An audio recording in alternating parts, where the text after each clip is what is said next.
রসুল একদিন আম্মাজান সিদ্দিকা রাদিয়াল্লাহু তাআলা আনহার ঘরে গেলেন। আয়েশা সিদ্দিকা রাদিয়াল্লাহু তাআলা আনহার ঘরে ঢুকলেন। ঢুকার পরে দেখতে পাইলেন একজন কালো মহিলা বসে আছে।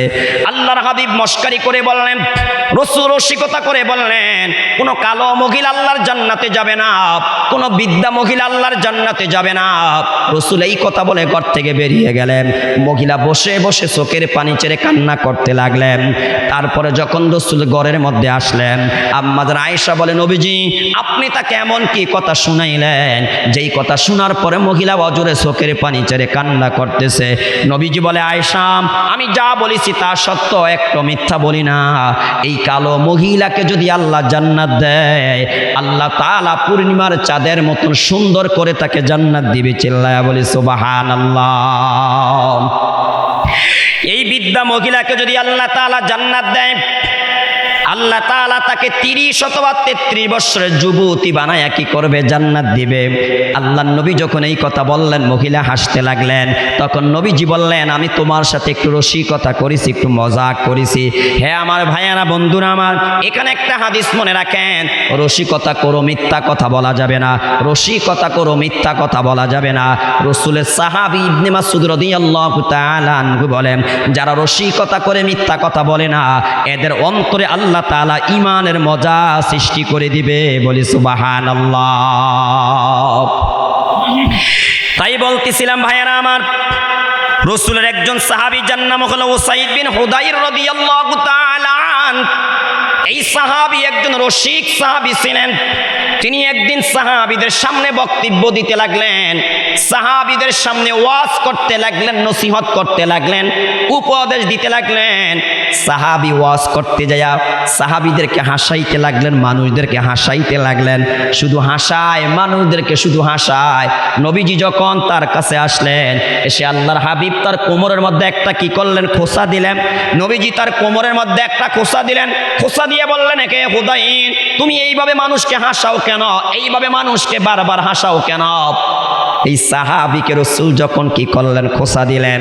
সাহাবী এবার বলতে লাগলেন, ইয়া রাসূলুল্লাহ, ইয়া হাবিবাল্লাহ, আপনি আমাকে আমার কোমরের মধ্যে খোসা দিলেন, আমি আপনার কাছ থেকে প্রতিশোধ নিতে চাই। আল্লাহর হাবিব বললেন, হে আমার সাহাবী, তুমি কি কষ্ট পেয়েছ? সাহাবী বলে, হ্যাঁ নবীজি, আমি কষ্ট পেয়েছি। ও নবী, আমি আপনার কাছ থেকে প্রতিশোধ নিতে চাই। আল্লাহর হাবিব বললেন, হে আমার সাহাবী, আমি প্রস্তুত আছি, আমি রেডি আছি। তুমি যদি আমার কাছ থেকে প্রতিশোধ নিতে চাও, আমি রাজি আছি। নবী বলে, এবার তুমি আমার কাছ থেকে প্রতিশোধ নাও। সাহাবী বলে, নবীজি আমি আপনার কাছ থেকে প্রতিশোধ নেব, তবে শর্ত হলো আপনি যখন আমাকে কোমরের মধ্যে খোসা দিয়েছেন, ওই সময় আমার এখানে কাপড় ছিল না, এটা উন্মুক্ত ছিল। ও নবীজি, আপনার গায়ে তো এখন কমিজ আছে, জামা আছে, আপনি জামাটা সরান, তারপরে আমি আপনার কাছ থেকে প্রতিশোধ নিব। বলি সুবহানাল্লাহ। ভাইয়ারা আমার, ঘটনা পুরা শুনলে বুঝতে পারবেন। অন্যান্য সাহাবীরা আশ্চর্য হয়ে গেলেন। এই সাহাবী নবীজির কাছ থেকে প্রতিশোধ নিতে চায়, নবীজির কাছ থেকে প্রতিশোধ নিতে চায়, এটা কেমন কথা, কেমন কথা? আল্লাহর হাবিব যখন তাকে প্রতিশোধ নেওয়ার জন্য সুযোগ করে দিলেন, আল্লাহর হাবিব যখন তিনার জামা মোবারকটা খুলে ফেললেন, সাহাবীকে বললেন, নাও এবার তুমি আমার কাছ থেকে প্রতিশোধ নাও। হে আমার ভাইয়েরা, আবু দাউদ শরীফের হাদিস, মুস্তাদরাকে হাকিমের হাদিস। সাহাবীরা বলেন, যেই মাত্র রাসূল তার জামা মোবারক খুলে দিলেন, সাহাবী সেই মাত্র রাসূলকে জড়ায়া ধরে রাসূলের মহরে নবুয়তের মধ্যে চুমা দিতে লাগলেন। চিল্লায়া বলি সুবহানাল্লাহ। নবীজি বলেন, এটা তুমি কি করলাম? তুমি বললাম আমার কাছ থেকে প্রতিশোধ নিবা, এবার দেখা যাচ্ছে তুমি আমাকে চুমু দিচ্ছ। সাহাবী বলে, নবীজি এমন কোন মানুষের শক্তি আছে, এমন কোন মানুষের সাহস আছে যে আপনার কাছ থেকে প্রতিশোধ নেবে? ও নবীজি, আমার ইচ্ছা এটাই ছিল, জীবনে কোনোদিন সুযোগ পাই বা না পাই, আজকের এই সুযোগটা আমি একটু কাজে লাগায়া নেই। ও নবীজি, আপনাকে এই পেয়ে আমি এবার আমার মনের আশাটা পূরণ করলাম। কেননা যেই ঠোঁট আপনার শরীর মুবারকে লাগবে, ওই ঠোঁট কোনোদিন আল্লাহর জাহান্নামে যাবে না। কথা ঠিক না বেঠি? হ্যাঁ আমার ভাইয়ারা, বন্ধুরা আমার, সাহাবায়ে কেরাম এইভাবে নবীকে ভালোবাসতেন। তাহলে আমরা অনেকগুলা ভালোবাসা দৃষ্টান্ত পাইলাম। সহিহ মুসলিম শরীফের হাদিস আসছে ভাইয়ারা আমার, আনাস বিন মালিক রাদিয়াল্লাহু তাআলা আনহু বলেন, আল্লাহর হাবিব যখন কি করতেন, নাপিতকে দিয়ে মাথার চুলগুলা কাটতেন, মাথার চুল মুবারক কাটতেন। রাসূল যখন নাপিতকে দিয়ে মাথার চুল মুবারক কাটতেন, আনাস বিন মালিক রাদিয়াল্লাহু তাআলা আনহু বলেন, নবীর সাহাবীরা রাসূলের চতুর্দিকে শুধু ঘুরতো ভাইয়ারা আমার।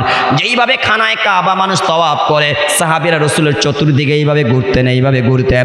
যখনই নাপিত কোনো চুল কাটে, সাথে সাথে তারা সেই চুলটা তাদের হাতের মধ্যে নেয়, একটা চুলও মাটির মধ্যে পড়তে দেয় নাই। চিল্লায়া বলি সুবহানাল্লাহ।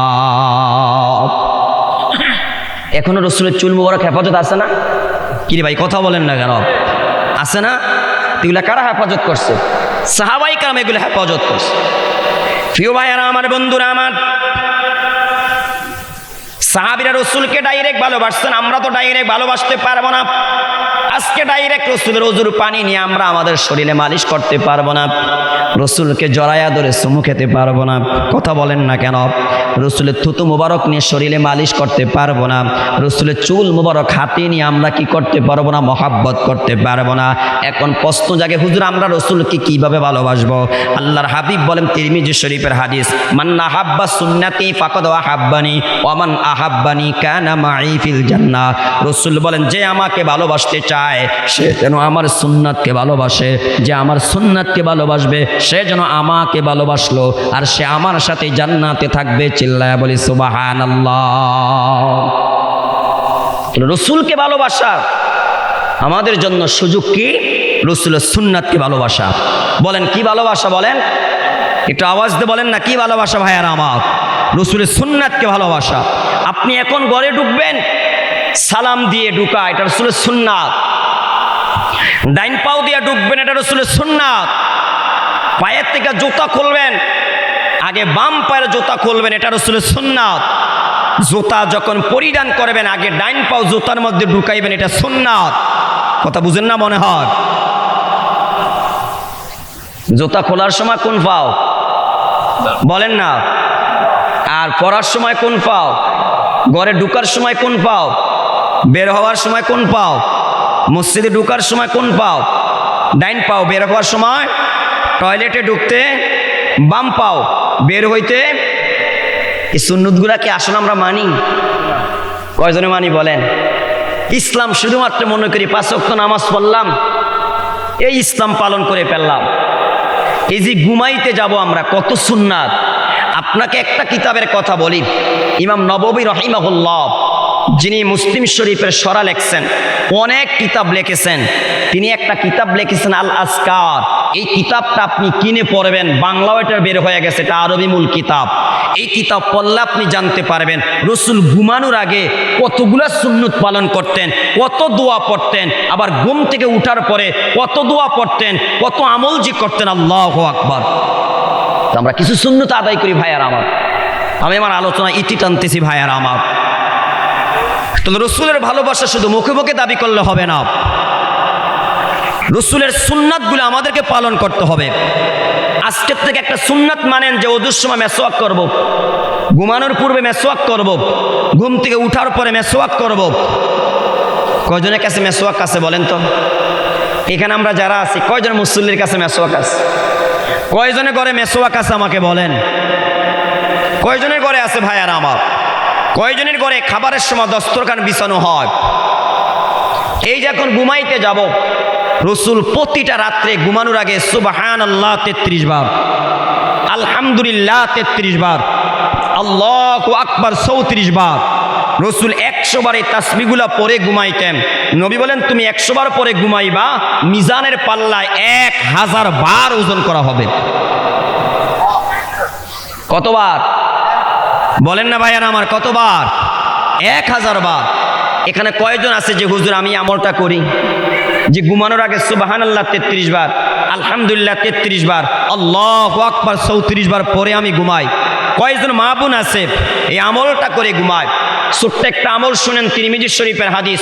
রসুল বলেন, কেউ যদি ঘুমানোর আগে 3 বার আস্তাগফিরুল্লাহ আল্লাযী লা ইলাহা ইল্লা হুয়াল হাইয়্যুল কাইয়্যুম ওয়া আতুবু ইলাইহি, এই ইস্তেগফার 3 বার পরে ঘুমায়, রসুল বলেন তামাম দুনিয়াতে যত বালু আছে, তামাম দুনিয়াতে যত ফেনা আছে, তামাম দুনিয়াতে যত গাছপালা আছে, সেই পরিমাণ গুনাহ হইল আল্লাহ তার গুনাহ মাফ করে দিবেন। আমল করবো তো ইনশাআল্লাহ। তো ভাইয়েরা আমার, এটা মাদ্রাসার পক্ষ থেকে মাহফিলের আয়োজন করা হয়েছে। কোন ভাই আছেন যে আমি মাদ্রাসার জন্য নিত নাকি? মাদ্রাসার দোতলার কাজ চলতেছে নাকি? মাশাআল্লাহ, প্রায় সময় আপনাকে হুজুরের লাইভ দেখি। খুব আনন্দের সাথে আপনাদের এখানে ছাত্রদেরকে পড়ানো হয়, খুব আদর স্নেহ ভালোবাসা দিয়েই ছাত্রদেরকে পড়ানো হয়। যা বুঝতে পারলাম। তো আপনারা কি চান না এখানে মাদ্রাসা থাকুক? এই মাদ্রাসাটা দিন দিন আরো উন্নত, এটা আপনারা চান কিনা ভাইয়ারা আমার? এই মাদ্রাসার থেকে প্রতি বছরই হাফেজ বের হোক। হেফজখানা